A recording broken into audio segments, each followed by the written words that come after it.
मित्रों, जागरण का शंखनाद कहानी के प्रथम भाग में कल हमने जाना था जागरण जो कहानी का नायक है, एक छोटा सा बच्चा अपने दादू के प्रति तो संवेदनशील है ही, जहां वो खेलता है उस मिलन उद्यान में आने वाले उदास निराश दादाजी के प्रति भी संवेदनशील है। कल हमने जाना था कैसे एक निर्दयी पिता, जिसकी एक छोटी सी संतान है जागरण, अपने पिता को अनाथालय में छोड़ आया है। मां कह रही है कि तेरे दादू कहीं मित्र से मिलने गए हैं।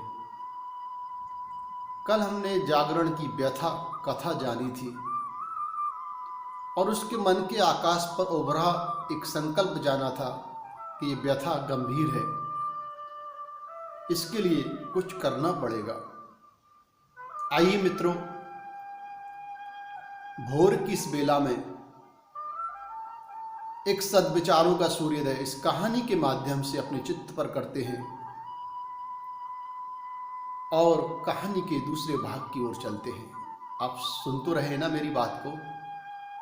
ये मेरी बात नहीं है, ये आपकी बात है, समाज की बात है, देश की बात है और सारे विश्व की बात है।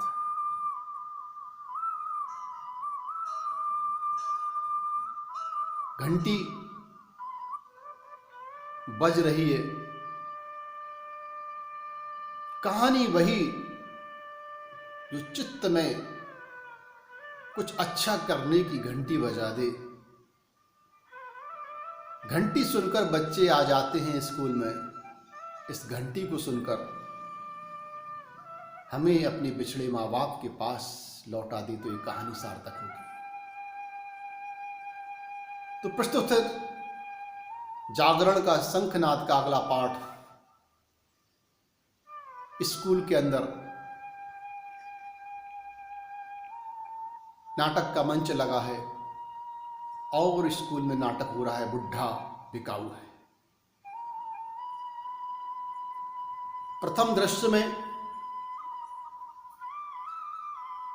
एक वृक्ष के नीचे धीर गंभीर मुद्रा में संत ज्ञान सागर जी महाराज विराजमान है। भक्त प्रतीक्षारत हैं। संत मौन की गहराई से निकलकर कुछ हितोपदेश दें। संत अपनी वाणी से तो हितोपदेश देते ही हैं, अपने मुख की आकृति से भी वो उपदेश देते हैं। अपने चलने, उठने, बैठने आदि सब व्यवहार से संत उपदेश देते हैं। समझने वाले समझ जाते हैं, ना समझने वाले सुन करके भी नहीं समझ पाते। धीर गंभीर वाणी में संत ने कहा, संसार में माँ बाप की सेवा से बड़ा संतान के लिए कोई धर्म नहीं है। संसार में माँ बाप की दुआओं सा सुखकारी मंगलकारी कोई रंग नहीं है और माँ बाप की उपेक्षा सा अधम निकृष्ट कोई कर्म नहीं है।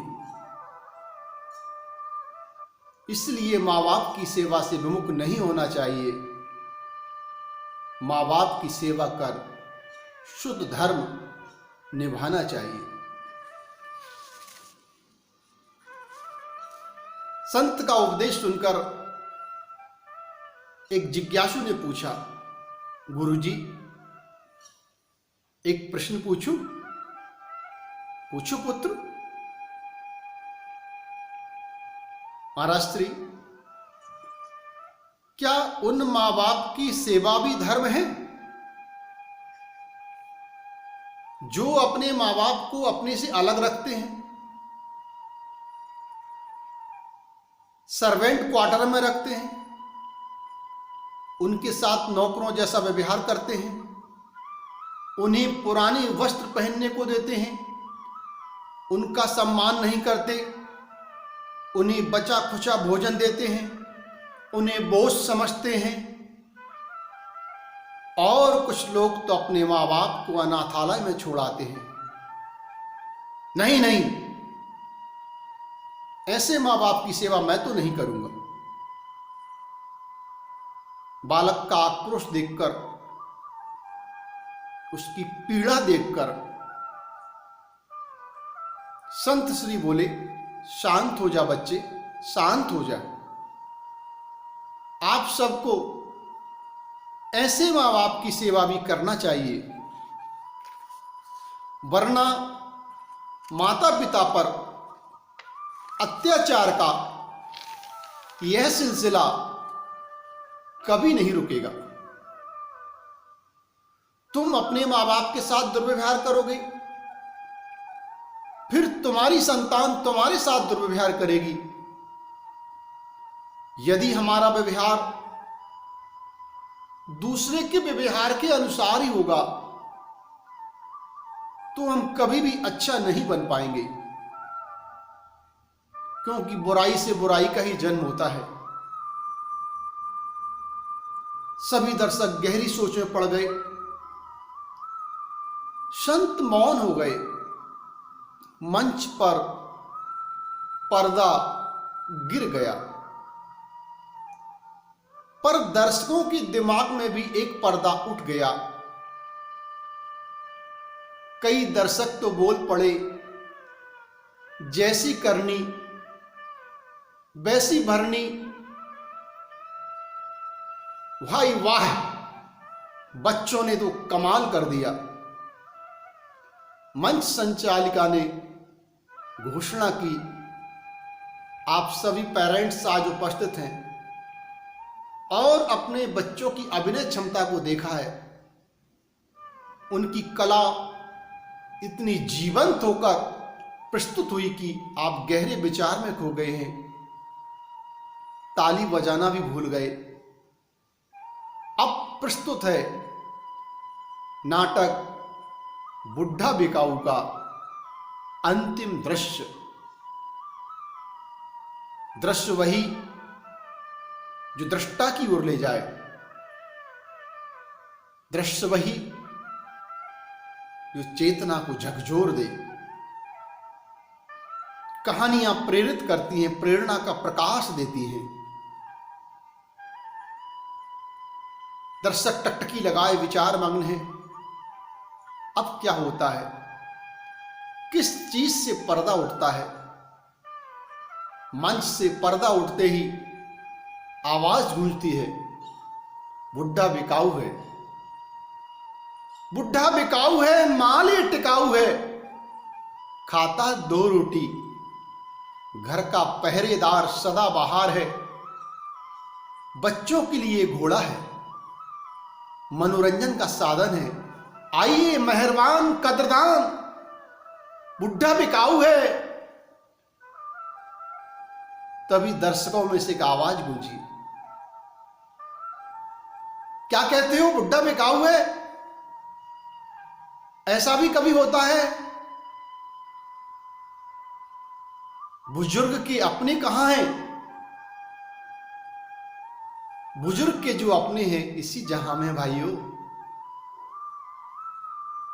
पर उनका अपना जहां है जिसमें मां बाप की खांसी, चीख, रोक टोक, रात बरात पुकारना उन्हें स्वीकार नहीं है। भीड़ में से दयाल चाचा बोले, हरे राम हरे राम, क्या जमाना आ गया।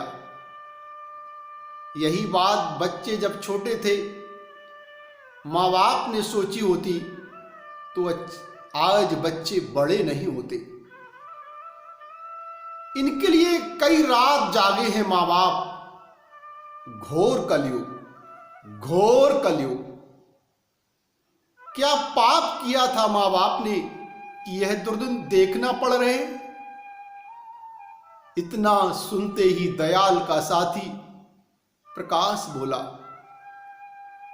इसका सबसे बड़ा पाप है, इसने गुरु की बात नहीं मानी। गुरुदेव ने कहा था बच्चा संसार में अपनी आत्मा को छोड़कर कोई अपना नहीं है, पर इसने पुत्र को अपना माना, उसके लिए धर्म छोड़ा, पाप किया, अपने भाई से भेदभाव किया। तीसरा साथी कहां चुप रहने वाला था। उसने कहा, मुझ बुद्धू लाल की बात ध्यान से सुनो। पुत्र के लिए माँ बाप यह सब करते ही है, यह कोई पाप नहीं है। इसका सबसे बड़ा पाप है, इसने बेटी पैदा नहीं की। यदि इसकी बेटी होती तो इसकी यह दुर्दशा नहीं होती। बेटी अपने माँ बाप का जितना ख्याल रखती है उतना बेटे नहीं रख पाते। जन्मदिन की पुत्र बाजू वाले कमरे में रह करके भी बधाई नहीं दे पाता, उसके पहले विदेश में बसी बेटी का फोन पिता के लिए बधाई का संदेशा लेकर आ जाता है। क्या कहते हो भाई? इसकी बहू भी तो किसी की बेटी है। अरे भाई, हर स्त्री चाहती है कि उसका बेटा श्रवण कुमार बनकर उसकी सेवा करे, पर वह अपने पति को अपने माँ बाप के प्रति श्रवण कुमार बनना नहीं देखना चाहती। इसी विडंबना के चलते घर घर में कलह है। बुढ़ा बेचने वाला अभी भी आवाज लगा रहा था, बुढ़ा बिकाऊ है, बुढ़ा बिकाऊ है, माल ये टिकाऊ है, खाता 2 रोटी है, घर का पहरेदार सदा बहार है, बुढ़ा बिकाऊ है, बुढ़ा बिकाऊ है। भीड़ में से किसी ने पूछा, भाई इसकी कीमत क्या है? अरे भाई, कीमत का क्या है भाई, इस बुढ़े से ही पूछ लो। शेष कहानी हम रहे, आप रहे तो कल फिर सुनेंगे शेष भाग जागरण का शंखनाद। मित्रों, इस कहानी को लाइक कीजिए, सब्सक्राइब कीजिए और हो सके तो इस कहानी को जहां जहां तक पहुंचा सकते हो पहुंचाइए, जिस माध्यम से भी पहुंचा सकते हो पहुंचाइए।